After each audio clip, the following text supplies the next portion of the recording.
Present vice president of India C P Radhakrishnan, ప్రస్తుత ఉపరాష్ట్రపతి CP Radhakrishnan గారు ఉన్నారు. భారత రాజ్యాంగంలో ఉపరాష్ట్రపతి పదవి 5వ భాగంలో వివరించబడి ఉంది. ఆర్టికల్ విషయానికి వస్తే ఆర్టికల్స్ 63 నుంచి 69 వరకు వైస్ ప్రెసిడెంట్ గురించి వివరించి ఉంది. ఈ ఉపరాష్ట్రపతి పదవి అమెరికా నుండి గ్రహించారు. ఉపరాష్ట్రపతి పదవి మొదట్లో ఈ ఉపరాష్ట్రపతి పదవి సృష్టించబడలేదు.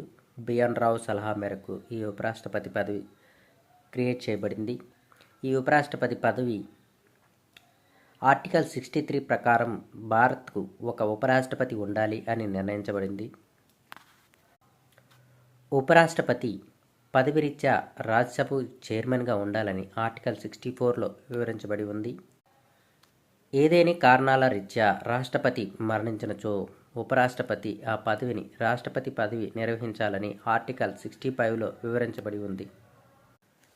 ఆర్టికల్ 66 ప్రకారం ఉపరాష్ట్రపతి ఎన్నికల గురించి వివరించబడి ఉంది.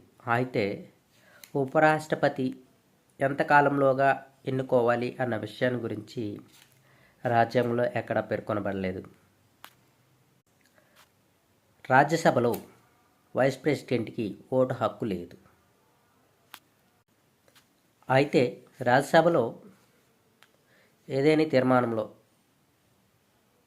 సమానమైన ఓట్లు వస్తే కాస్టింగ్ ఓట్ని రాజ్యసభ చైర్మన్ ఉపయోగించుకోవచ్చు. దట్ మీన్స్ వైస్ ప్రెసిడెంట్ గారు కాస్టింగ్ ఓట్ని యూజ్ చేసుకోవచ్చు. Thank you so much.